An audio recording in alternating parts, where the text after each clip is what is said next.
Buenas tardes a todas y todos. A nombre de la Oficina de Ética, la Investigación e Integridad Científica del Vicerrectorado de Investigación de la Pontificia Universidad Católica del Perú, les damos una cordial bienvenida.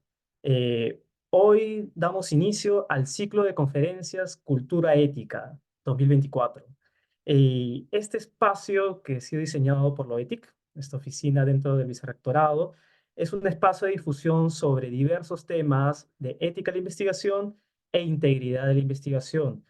En este caso, esta conferencia que da inicio a todo este ciclo de charlas se titula El nuevo Código Nacional de Integridad Científica y sus principales cambios. Tenemos el gusto de contar como primera ponente de este ciclo a la doctora Tania Peña Vaca. Ella es especialista de la Subdirección de Ciencia, Tecnología y Talentos del CONCITEC, con amplia experiencia en el diseño de políticas en materia de ciencia y tecnología.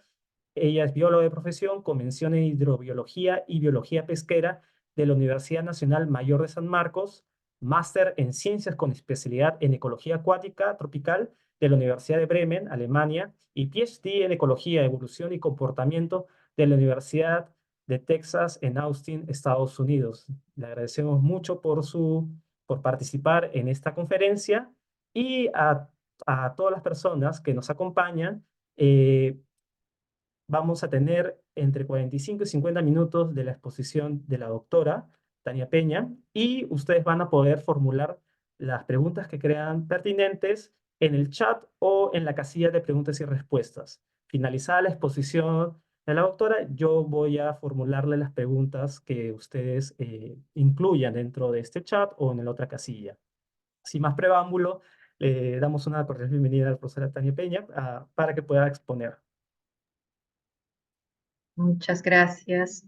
Muy buenas tardes con todos. Eh, Voy a empezar a compartir primero y agradecer también la concurrencia de todos ustedes que muestran su interés por este tema.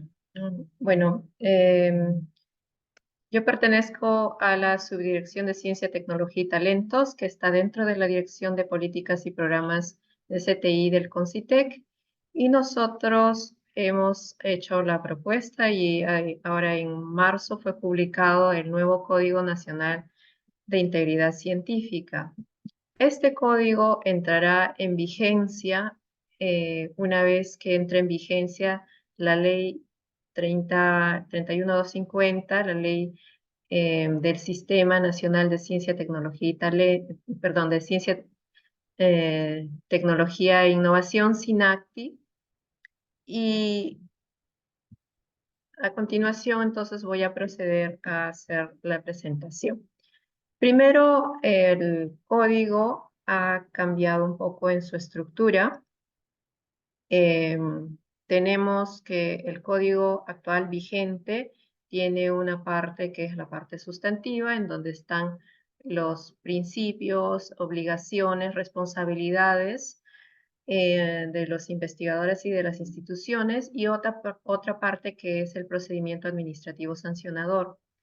En el caso del nuevo código, va a tener toda la parte que corresponde a la integridad científica en sí, los principios, buenas prácticas, obligaciones, eh, y la parte del procedimiento administrativo sancionador estará en el reglamento de la ley del SINACTI. Entonces, son dos documentos que se van a complementar.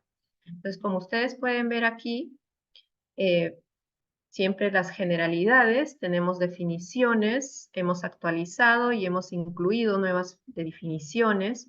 El capítulo 2 contiene todo lo que es los principios, buenas prácticas y obligaciones, tanto de las personas naturales que son investigadores como de los grupos de investigación y las instituciones que participan en el proceso, ¿sí? Las instituciones de investigación y las editoriales. El objetivo, entonces, del nuevo código es establecer principios, buenas prácticas y obligaciones en las distintas fases de la actividad científica que realizan las personas naturales y jurídicas. Y su finalidad, por lo tanto, es promover la integridad científica a través de la adopción de conductas adecuadas que contribuyan a la calidad y rigurosidad de la investigación científica en el sistema, en nuestro Sistema Nacional de Ciencia, Tecnología e Innovación Tecnológica.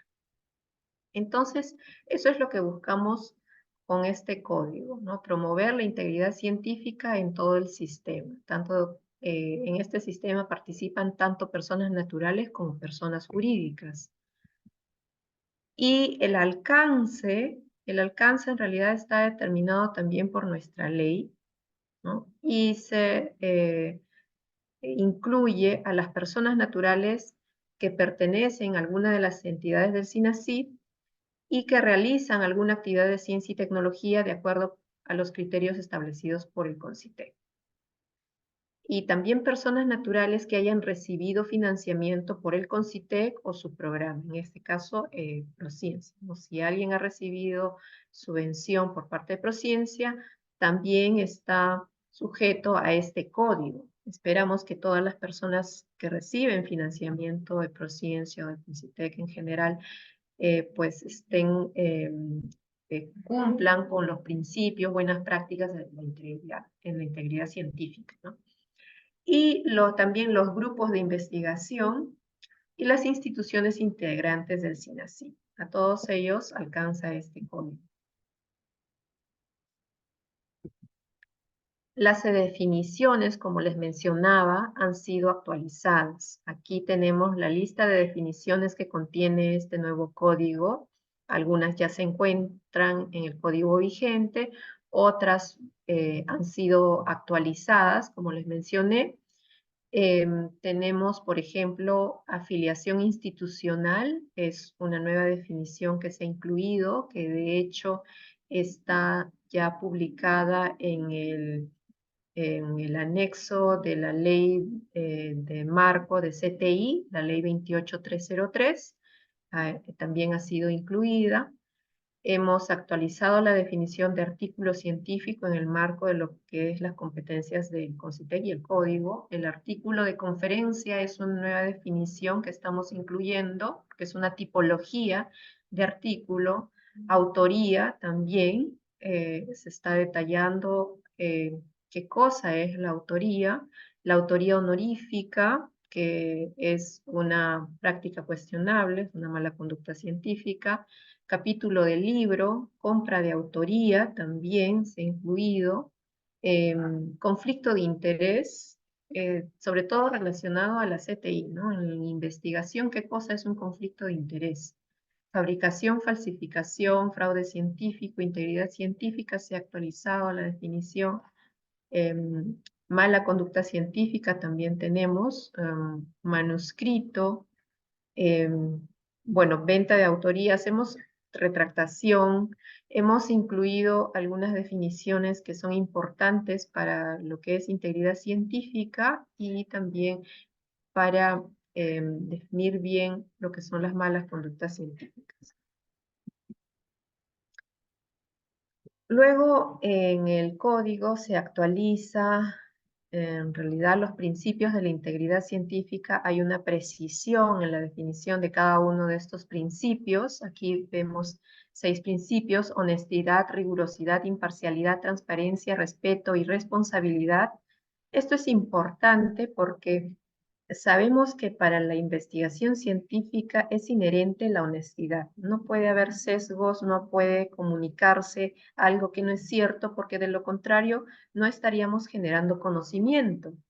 Se comunica la verdad, ¿no? Y no el punto de vista de cada uno de los investigadores o alguna manipulación que puede haber habido o algún sesgo. Eso no es lo que se espera de un investigador, sino que actúe con honestidad al proponer, desarrollar, reportar, revisar y comunicar la investigación científica. La rigurosidad se refiere a asegurar la calidad y precisión del diseño, ya sea muestral o experimental, de la metodología que se va a aplicar y de cómo se comunican esos resultados, ¿no? El análisis de los datos, eso se utiliza, se realiza con rigurosidad científica. La imparcialidad, sí, y aquí se refiere a los criterios que que siguen los investigadores son criterios académicos y objetivos, es decir, que cuando uno realiza la investigación y más allá de solamente la investigación científica, la publicación, las actividades de revisión por pares también en los que participan los investigadores, en todas esas fases se tiene que aplicar la imparcialidad y la objetividad. De lo contrario, estaríamos presentando resultados sesgados, por un lado, en una investigación, y por otro lado, no estaríamos contribuyendo al incremento del conocimiento científico. En el caso de, por ejemplo, la revisión por pares, ¿no? O sea, por eso tiene que ser sin conflicto de interés la revisión por pares. La transparencia, todo se debe comunicar, todo lo que se ha encontrado, no se puede ocultar resultados, por ejemplo, negativos de una investigación, salvo aquella información que está protegida, y además es importante que se declaren los conflictos de interés existentes o potenciales. Todo eso se refiere a la transparencia. El respeto, aquí el respeto va hacia los colegas con los cuales se interactúa y también con los que se trabajan, porque también hay personas que pueden ser parte de nuestra investigación como sujetos de investigación, seres humanos, me estoy refiriendo. Entonces, aquí debe haber un respeto hacia los participantes de la investigación. También un respeto a la sociedad, se trabaja también con comunidades, los ecosistemas, el patrimonio cultural, el ambiente, existen diferentes normativas, pero además, o sea, nosotros no podemos ir al campo y barrer con todo un bosque solamente para probar una hipótesis, por ejemplo, ¿no? La responsabilidad, asumiendo los actos y decisiones tomados en todas las fases de la actividad científica. Esto incluye la publicación, la mentoría, es decir, el trabajo con las personas a las cuales se está supervisando y ayudando para que continúen una carrera de investigador. También la responsabilidad se refiere a todo aquello que uno presenta como investigación. Si es autor de una publicación científica, también toma responsabilidad por lo que se diga en esa publicación. En el código se encuentran también las buenas prácticas y obligaciones de los investigadores y grupos de investigación. Esa es una actualización, se está incluyendo los grupos de investigación de acuerdo a lo que establece la ley del CONCITEC, que en su última modificatoria se incluyó el artículo 14A, en donde se detalla todo lo que son las infracciones y a quienes se está dirigiendo las posibles sanciones, que son las personas naturales que se dedican a la investigación, o sea, los investigadores, los grupos de investigación y las instituciones. Y aquí se considera en todas las fases de la actividad científica, esas buenas prácticas, esas obligaciones. La presentación de proyectos de I+D ante programas o entidades de subvención o financiamiento, el desarrollo de proyectos de I+D, publicación de la investigación científica, registro, conservación y acceso de los datos, revisión por pares externos y mentoría. Esta parte se ha actualizado, se han hecho algunas precisiones en cuanto a lo que corresponde a cada una de esas fases. Y aquí, pues, las buenas prácticas y las obligaciones que tienen los investigadores, los grupos de investigación, se da en todas las fases, no solamente durante la investigación o no solamente durante la publicación. En la formulación incluso del proyecto de investigación ya se tienen que aplicar estas buenas prácticas y estos principios de la integridad científica. También en la cooperación con otros grupos de investigación, con otros investigadores, en la relación de mentoría, que puede también la relación de asesor, asesorado o tesista, ¿no? Y en la aplicación de estos conocimientos.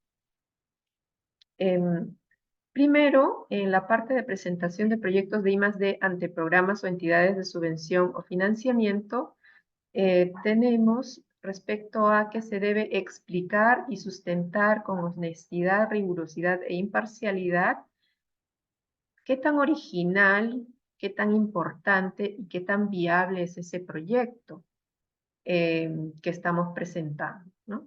Y además se debe citar y referenciar correctamente también todas las fuentes que se usan en la elaboración de ese proyecto. También se debe recurrir a los procedimientos que se consideran científicamente y también técnicamente más adecuados. Es decir, que todos los proyectos o el proyecto que se va a presentar eh, tiene que tener un expertise las personas que están trabajando o que están proponiendo, que están elaborando ese proyecto para proponer esa posible metodología que es la más adecuada. Y acá estamos hablando tanto de la metodología del diseño muestral, del diseño experimental, como del análisis de los datos, métodos estadísticos adecuados, etc. Declarar también con honestidad la existencia de cualquier posible conflicto de interés que pueda afectar el desarrollo de la investigación científica y la credibilidad de los resultados. De repente, además de presentarlo a estos programas, yo tengo subvención, por ejemplo, privada, ¿no? Y eso podría crear un conflicto de interés, entonces es importante que los posibles conflictos de interés que se puedan tener también sean transparentes, ¿no? Se mencione. Y también abstenerse de presentar un proyecto en caso identifique un conflicto de interés que afecte la rigurosidad e imparcialidad de la investigación científica. Es decir, si voy a ser como investigador sesgado por lo que va a ser mi interés, por el resultado que yo deseo obtener, entonces, en realidad, o que va a haber algún otro tipo de conflicto, ya sea, puede ser de diferente índole, conflictos personales, conflictos políticos, conflictos económicos, sociales, etcétera, conflictos de interés me refiero. Entonces, lo mejor es, si no se va a tener la imparcialidad correspondiente como investigador, lo mejor es no presentar. El desarrollo de proyectos de I+D. Este es otro aspecto que también se ha hecho precisiones en el nuevo código. Primero nos referimos a cumplir con los protocolos y la normativa vigentes respecto a los sujetos de la investigación científica, es decir, los que participan, los que están sujetos a la investigación, con los que vamos a experimentar, que pueden ser seres humanos, pueden ser animales, pueden ser recursos de la biodiversidad también, puede ser el ambiente o puede ser también el patrimonio cultural. Y cada uno de estos, aquí se han hecho más precisiones, se ha incluido lo de la parte cultural, ese aspecto en el código aprobado en el 2019 no está considerado, pero acá sí. Y en todos estos puntos se está considerando o se está precisando las normativas vigentes que rigen, por ejemplo, en el caso de los seres humanos, tenemos un reglamento de ensayos clínicos, existe la participación de comités de ética, comités institucionales de ética en investigación. También en animales hay una ley y también se habla de comités de éticas de protección y bienestar animal.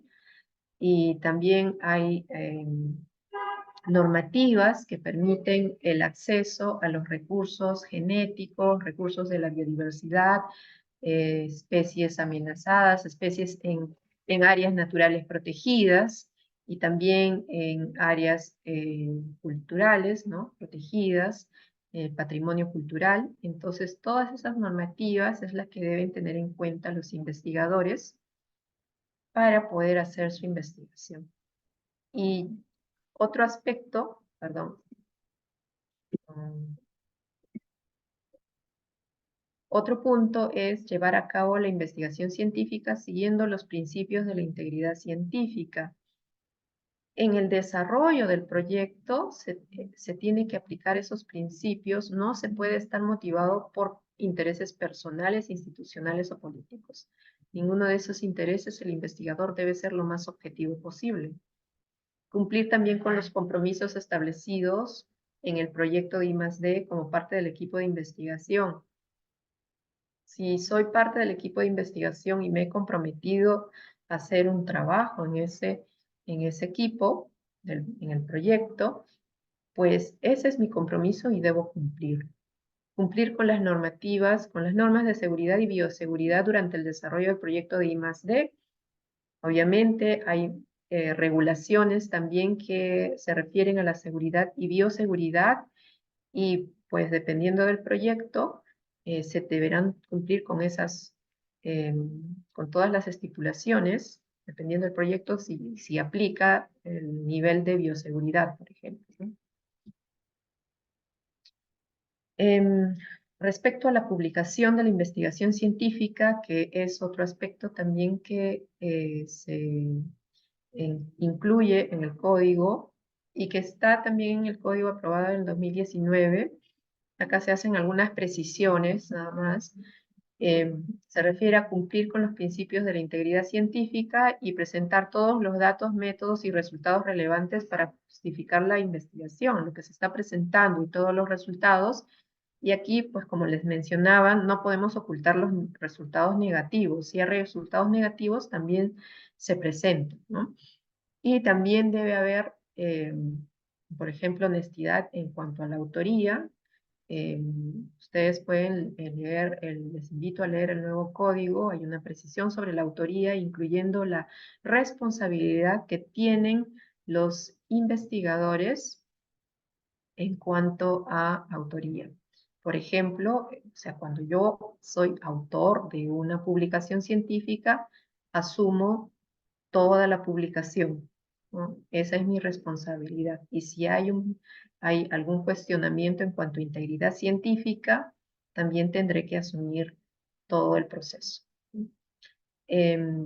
Otro aspecto es declarar cuando aplique si la investigación científica fue realizada en una situación de conflicto de interés. También en la publicación se tiene que declarar. Obviamente se tienen que mencionar las fuentes directas o indirectas, tanto de financiamiento también, como de subvenciones, citar y referenciar correctamente, lo contrario sería un plagio, informar al editor, ¿no? Si lo que presenta es idéntica o sustancialmente similar a otro documento presentado anteriormente o publicado también, consignar como autor solo los que han contribuido sustancialmente a la investigación científica en la redacción del manuscrito y también algunas revistas, cada vez más, están solicitando que se declare la contribución de cada autor, ¿no? Entonces, eso también es importante tener en cuenta cuando uno va a publicar.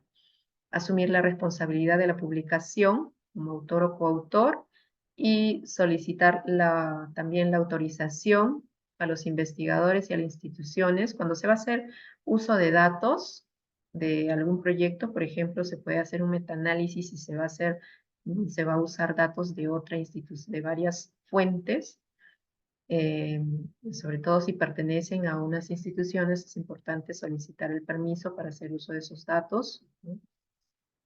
También es importante que si se va a dar acceso abierto, que todos los investigadores que están en el proyecto, en la publicación también, que estén de acuerdo, ¿no? Claro, en el caso del acceso abierto es importante considerar que los datos que han sido financiados por fuente pública deberían, después de un tiempo razonable, ser accesibles, ¿no? Y también respetar y mantener la confidencialidad de los datos de un proyecto I+D, sobre todo en el caso del sector empresarial. Muchas veces es importante mantener ciertos datos confidenciales, ¿no? Una buena práctica, y es algo también que es importante que se lleve a cabo no solamente en ciertas áreas, sino en todas las áreas, es registrar, conservar los datos, ¿no? Y ver el acceso a los datos. ¿Por qué? Porque sabemos que la investigación científica también implica la reproducibilidad de la investigación. Otros investigadores pueden aplicar la misma metodología y se espera que obtengan los mismos resultados. Eh, y muchas veces van a solicitar a los investigadores, a los autores, cómo se hizo esa investigación y cómo se puede hacer repetir esa metodología. Entonces es importante que los investigadores mantengan los registros de sus datos, sobre todo después si va a haber también un periodo en el que puede estar, por ejemplo, bajo un procedimiento administrativo sancionador. Es importante que esos datos que estén disponibles, ¿no? También es importante que conozcamos que hay una ley del repositorio sobre acceso abierto y, como les mencionaba, los datos obtenidos de la investigación científica realizada total o parcialmente utilizando presupuesto, fondos o subvenciones del Estado después del tiempo indicado de la fuente de financiamiento deben ser accesibles, ¿no? Y bueno, las publicaciones que salgan y que han sido también subvencionadas por el Estado deberían ser puestos a disposición a través de nuestro repositorio Alicia, eh, salvo pacto en contrario. La revisión por pares externos también es importante considerar. De hecho, este nuevo código también tiene la definición. Nuestra definición, de hecho, es una definición general eh, y que está en nuestra base del conocimiento, que está en nuestro portal del CONCITEC. Y aquí esto se refiere a las obligaciones que tendrían revisores, ¿no? Por ejemplo, realizar la mejor evaluación del mérito científico. Obviamente, el revisor tiene que hacer, eh, a- aplicar lo mejor de sus conocimientos para poder hacer una evaluación. Si no lo va a poder hacer, lo mejor es que no lo haga. Y también es importante declarar los conflictos de interés, ¿no? Que si una institución, por ejemplo, Prociencia, le solicita hacer una revisión, ser un revisor para uno de los proyectos, reportar inmediatamente si es que hay un conflicto de interés y no puede hacer esa evaluación de manera imparcial. Y también se deben considerar ciertas situaciones como conflictos de interés. Aquí les damos una lista de posibles conflictos de interés, sin carácter limitativo, obviamente.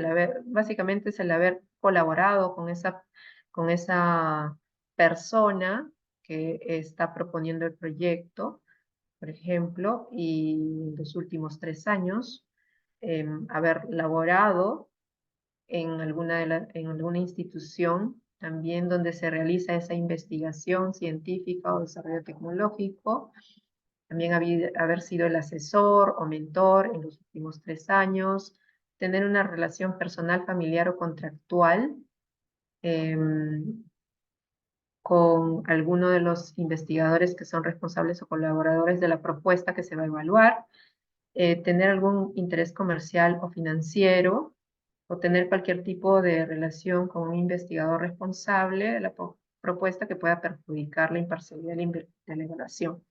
A veces puede ser que yo estoy, obviamente, en la misma línea de investigación y por eso me están pasando ese manuscrito, pero yo estoy haciendo lo mismo en mi laboratorio. Entonces, no voy a poder hacer una evaluación imparcial porque voy a pensar, esta persona me va a ganar y va a sacar los resultados antes que yo. Obviamente, pues, si estamos en competencia para sacar resultados, pues yo tengo un conflicto de interés.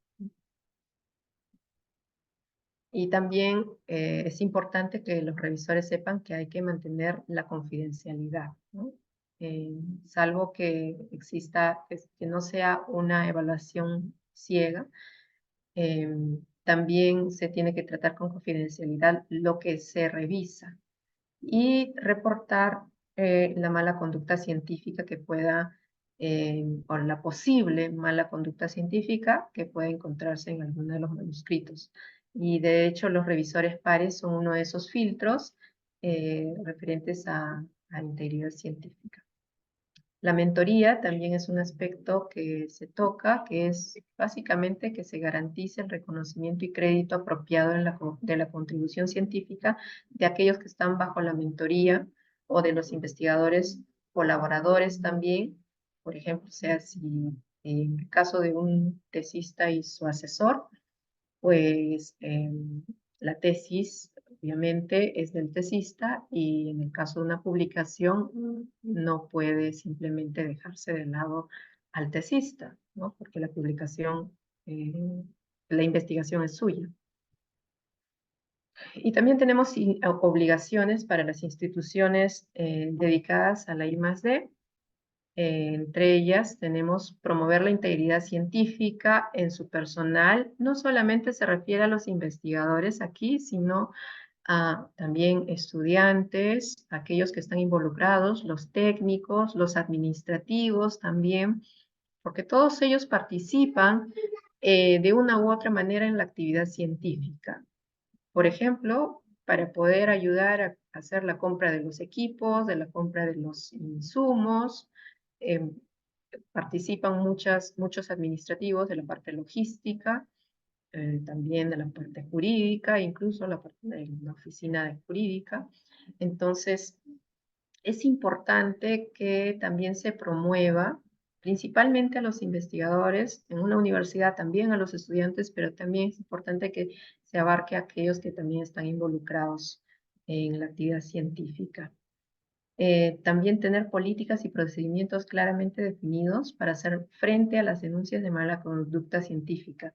Dentro de su autonomía, las universidades y también en el marco de sus competencias, pues también deberían tener las políticas y procedimientos claramente definidos. ¿Qué se va a hacer en los casos de mala conducta científica? Contar con una oficina de integridad científica o la que haga sus veces, no necesariamente tiene que ser una oficina exactamente definida, pero por lo menos lo que pensamos es que lo adecuado es que sea alguna oficina dentro del Vicerrectorado de Investigación, al caso lo tenga, y también que que vea también los procedimientos correspondientes para los casos de mala conducta científica, conforme siempre a sus competencias, ¿no? A las competencias de la institución. Crear y desarrollar programas de educación y capacitación en integridad científica para el personal involucrado en la investigación científica dentro de la institución. Pues es importante, como les mencionaba, ya desde pregrado conocer a qué se refiere integridad científica, cuáles son esos principios, cuáles son las obligaciones como investigador. Y también tener una infraestructura de integridad científica, es tener las condiciones que promuevan esa mentoría y esas buenas prácticas en la institución. Eso va a permitir el avance de la investigación científica, la generación de conocimiento y también fomenta un ambiente laboral leal, adecuado y honesto, ¿no? Y contar con un comité institucional también de ética en investigación para la revisión y seguimiento de los proyectos de I+D. Es importante que las instituciones tengan su propio comité para hacer seguimiento de esos proyectos e informar al CONCITEC los actos de mala conducta científica que sean de nuestra competencia. Las buenas prácticas en el proceso editorial, esta es una de las partes, es la parte final del código, en donde aquí se menciona, por ejemplo, las universidades tienen fondos editoriales.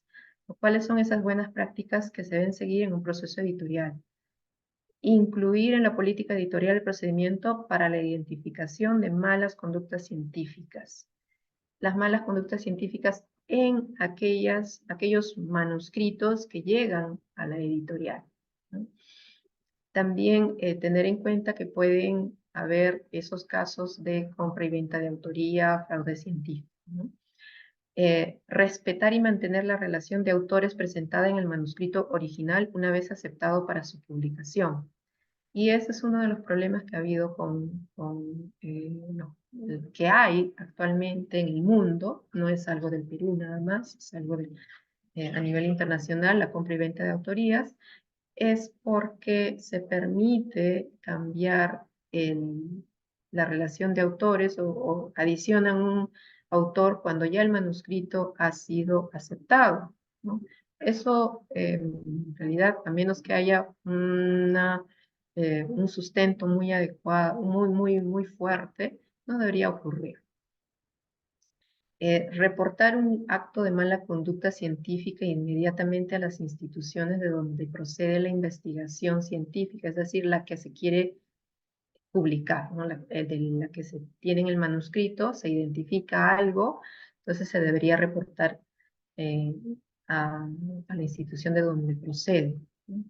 O al programa o entidad que la subvenciona. Por ejemplo, Ciencia da subvenciones a proyectos de investigación. Esos proyectos de investigación tienen productos, ¿no? Y esos productos deben seguir todos los principios, buenas prácticas y obligaciones que se están presentando.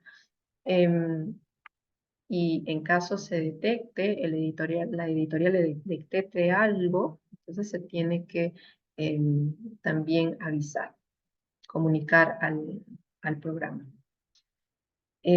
También a los autores de la publicación y al CONCITEC de esa ocurrencia. Considerar la retractación de la publicación en la cual se ha incurrido a una mala conducta científica. Pues la retractación es algo que se da cuando se encuentra algún problema en la publicación. No solamente se da con una mala conducta científica, a veces ha habido eh, problemas en la publicación de los resultados, em, y, y también se puede dar una retractación de esa forma, pero también se da por mala conducta científica. Entonces es importante que esa política de retractación también esté en la editorial y cumplir con un proceso de revisión por pares externos riguroso y sin conflicto de intereses, haciendo uso de ser posible de programas antiplagio. Y aquí quiero hacer un acápite que la revisión por pares externos se refiere a una revisión externa a la institución, al fondo editorial o a la editorial, ¿no? No puede ser personas que están dentro de su cuerpo editorial. Eso ya no sería eh, imparcial. Además, no puede ser una revisión por pares externos, no puede ser laxa, tiene que ser rigurosa, y rigurosa no puede ser solamente un checklist de si o un sí no está apto para publicación. O sea, debe haber una revisión de los pares, deben ser pares serios, expertos, que revisen el manuscrito y que puedan dar feedback si es necesario. Y si se rechaza también. O si se acepta con cambios mínimos, también puede ser. Pero hay una revisión exhaustiva, ¿no? Rigurosa. Y eso es lo que tengo que presentarles el día de hoy. Muchas gracias y estaré atenta a las preguntas. Gracias. Muchas gracias, doctora Tania Peña. Y bueno, invitamos al público a que puedan formular las preguntas que les parezcan pertinentes en torno a lo que ha expuesto. Mientras tanto, yo tenía una pregunta, justo estaba escuchando atentamente toda la exposición y me parece muy bien el avance que ha tenido el nuevo Código de Integridad Científica de generar definiciones que ayuden a informar a las instituciones sobre cómo definir cierto tipo de categorías, por ejemplo, la autoría. Y en este caso, por ejemplo, se ha, digamos, establecido explícitamente a la autoría honorífica como una infracción a ese concepto que se brinda, que también viene bastante con el concepto estándar de las publicaciones del International Journal for Biomedical Editors. Y Ujú. solamente que me parecía interesante de que se haya omitido, por ejemplo, la autoría fantasma. Y justo lo que está exponiendo era el caso, por ejemplo, del tesista, que, digamos, en la publicación es omitido en digamos, en la publicación en sí, a pesar de que él hizo la tesis en sí y, por ejemplo, es apropiado de su investigación por el asesor. Por eso de que quería saber por qué se definió la autoría honorífica, o sea, aquel que no merece ser calificado como autor, pero se excluyó digamos, de mencionarlo explícitamente a la autoría fantasma, o sea, a la persona que es autor, pero es excluido de esa calidad. Sí, en ese caso de la autoría fantasma, pues lo que esperamos es que los asesores o los mentores o los colaboradores hagan una buena evaluación de la autoría y de las condiciones para ser autor, ¿no? Em, y lo que sí es probablemente un poco más, menos objetivo, por así decirlo, determinar o eliminar a alguien como autor, ¿no? Pero eso es algo que también sería importante que los mismos autores en la discusión vean cómo se va a quiénes van a participar como coautores. Que sí, a nosotros nos preocupaba mucho más el hecho de que se esté incluyendo a personas que no han Ujú, participado, ¿no? Que no han, que básicamente se están poniendo por diversas razones, por ejemplo, como, no sé, un jefe ujú. o por partido político o por intereses que van más allá de lo científico, ¿no? Y hemos dado énfasis sobre todo a ese aspecto. Perfecto. Acá ya tenemos algunas preguntas en el chat. Y para complementar, Sí, claro. lo que sí si bien no se está viendo lo de autoría en fantasma específicamente, sí se está viendo la parte de colaboración, Ujú. o sea, colaboración con otros investigadores y también con aquellos que están siendo asesorados o mentoreados, ¿no? Entonces, ese aspecto ya se cubre, por así decirlo, en esa parte. Perfecto, muchas gracias por la explicación. Acá ya tenemos algunas preguntas del público. Tenemos a Oscar Sánchez preguntando qué trae nuevo el nuevo Código Nacional de Integridad Científica en relación a la afiliación de los investigadores. Sí, como les mencioné, hay una definición de afiliación institucional que antes no estaba y que de hecho ha sido incorporada a la ley marco de CTI, a la ley 28303. En realidad, la ley actualmente tiene un anexo y en ese anexo hay un glosario de términos sobre CTI. Entonces, esa definición es tan importante que hace poco, creo que ha sido ahora en marzo, que salió una resolución de presidencia donde se incluía esa definición en la ley. Y lo que se ha considerado son dos aspectos. Uno es la pertenencia a una institución, que es la afiliación, una pertenencia, una relación formal, ¿no? Y esa relación formal puede ser tanto laboral como académica, por ejemplo, como un estudiante, ¿no? Esa es una relación formal. Y también se ha visto el aspecto de la publicación, es decir, que ¿a quién pongo como afiliación institucional cuando yo he hecho, por ejemplo, mi investigación? eh, Estuve haciendo el doctorado en una universidad, regresé al Perú y recién salió la publicación y ya estoy trabajando en una universidad peruana, ¿no? Entonces, ¿a quién pongo como afiliación? En realidad, ¿dónde hice el doctorado y dónde usé todos Ujú. los recursos para publicar? Fue en la primera institución. Entonces, a esa es la que debo poner como institución, como afiliación, ¿no? Y también hay unas condiciones para considerar la afiliación institucional. Eso es algo nuevo que se ha incluido. Perfecto, muchas gracias por la aclaración. Acá tenemos dos preguntas que creo que van a lo mismo, que es sobre el tema de autoría y el uso de tecnologías generativas de textos, por ejemplo, ChatGPT.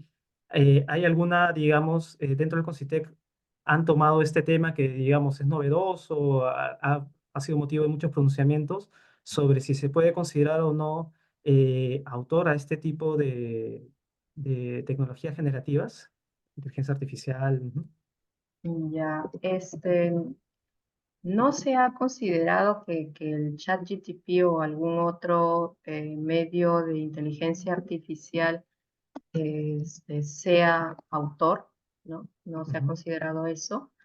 Em, pero sí es importante que, bueno, ahora incluso, considera que ahora incluso hay softwares que permiten saber si es que el software de inteligencia artificial fue el que creó ese manuscrito o fue una persona. O sea, también te dice un porcentaje de qué tanto ha hecho la inteligencia artificial.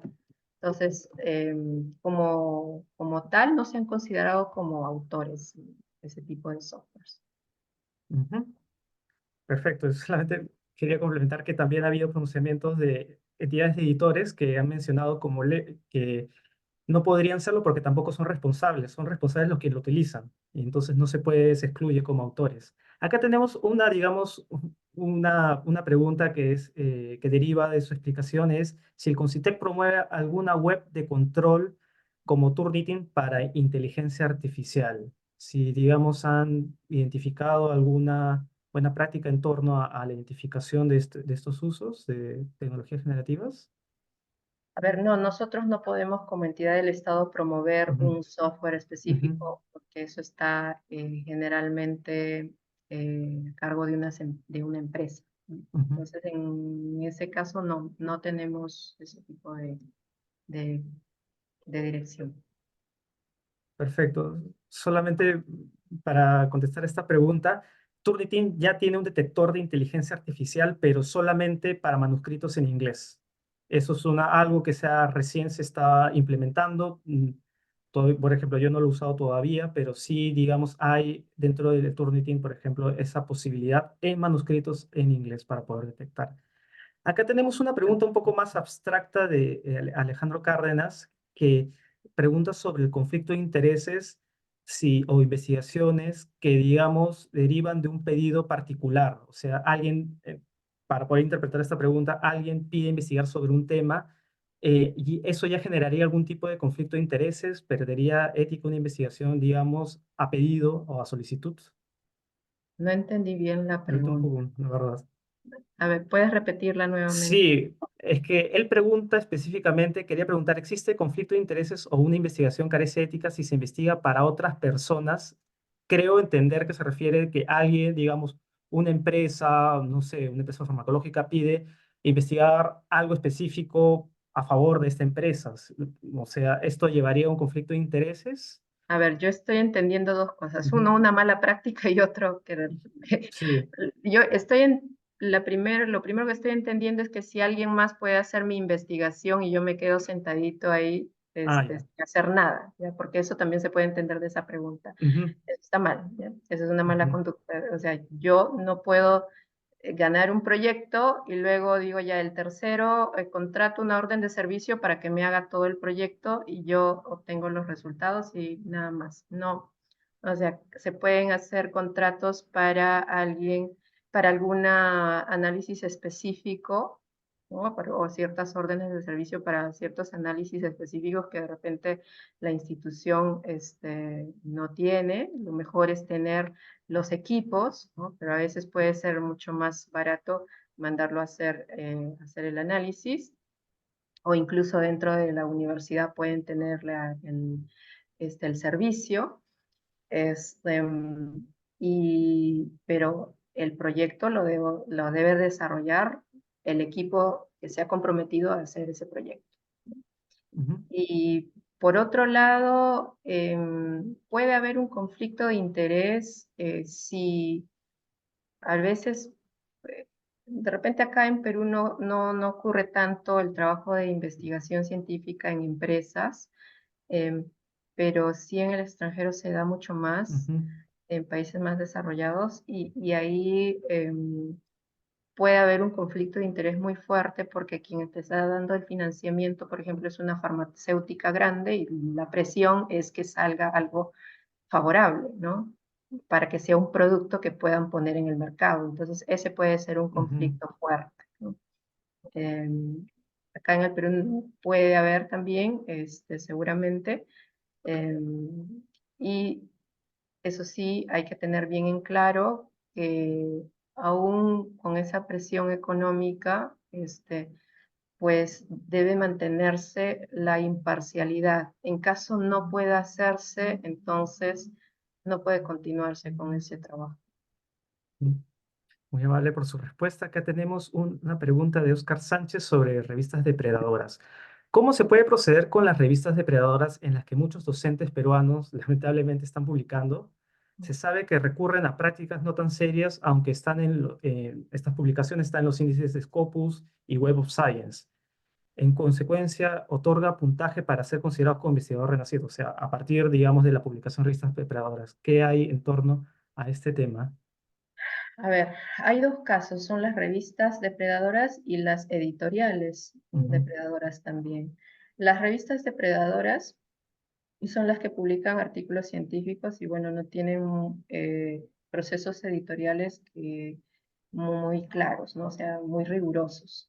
Em, y ahí es importante que, primero, por un lado, saber que estas bases internacionales también están tomando más acción, o sea, están sacando incluso, se están sacando muchas revistas de las bases de datos e incluso con retroactividad. Algunos casos no anteriormente, y eso es algo que creo que es de nuevo de este año,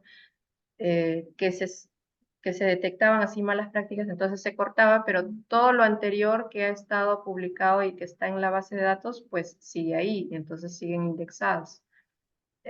Pero últimamente, en este año, me parece que Scopus, por ejemplo, ha sacado algunas revistas e incluso con retroactividad mm, de algunos años anteriores, ¿no? Entonces, si eso se da, y se vuelve a revisar esa calificación, pues se detectará que ya esa revista no está indexada, ese artículo no está publicado dentro de un año en el que estaba indexada la revista, entonces ya ese artículo no contará para la calificación, ¿no? ujú. Y básicamente se obtendrá una nueva calificación sin contar con esos artículos científicos. Y en el caso de los libros depredadores, de los editoriales, perdón, las editoriales depredadoras, principalmente el problema es con los libros, ¿no? Publican libros sin mucha rigurosidad en la evaluación y a veces es el copy-paste de la tesis, ¿no? Sabemos que para publicar como libro, en algunas áreas del conocimiento, sobre todo en ciencias sociales y humanidades, publican más en formato libro. Y sí, los investigadores deben tener cuidado con esas editoriales, ¿no? Porque eh, muchas veces es que te dicen que te lo van a publicar la tesis, pero al final no ha pasado por un proceso de revisión por pares riguroso y ya en un proceso de fiscalización posterior, que es lo que va a hacer, que es lo que hace nuestra institución también en el caso de RENACID, se pueden detectar esos casos y tendrán que ser, esos ítems ya no valdrán para la calificación. Muchas gracias. Dado por el tiempo, voy a limitarme a una última pregunta que me parece muy importante dentro del chat que han puesto, que es, ¿el CONCITEC ha contemplado alguna intervención en el caso de que una universidad no actúe frente a una sospecha, a la sospecha de una compra de autorías o la denuncia de una compra de autorías? En realidad lo que estamos haciendo es promover, o sea, Ujú, como institución lo que estamos haciendo es promover esa cultura de integridad científica y lo que hemos visto es que las instituciones, las universidades están muy por la labor de promover eso dentro de su misma institución. No hemos visto que una institución esté protegiendo a los que hacen trampa. Em, no puedo decirte ahora que vamos a sancionar, eso no lo puedo decir ahora. Em, Todavía está por aprobarse el reglamento de la ley del SINACTI y ahí está el procedimiento administrativo sancionador. Pero sí, en principio nosotros estamos articulándonos y estamos coordinando con cada una de las universidades para promover la integridad científica. Perfecto. Bueno, ya nos estamos quedando sin tiempo, doctora Tania Peña. Muchas gracias por la paciencia en responder y en exponer todo sobre este nuevo reglamento que a la comunidad de investigadores ha generado, digamos, bastante interés.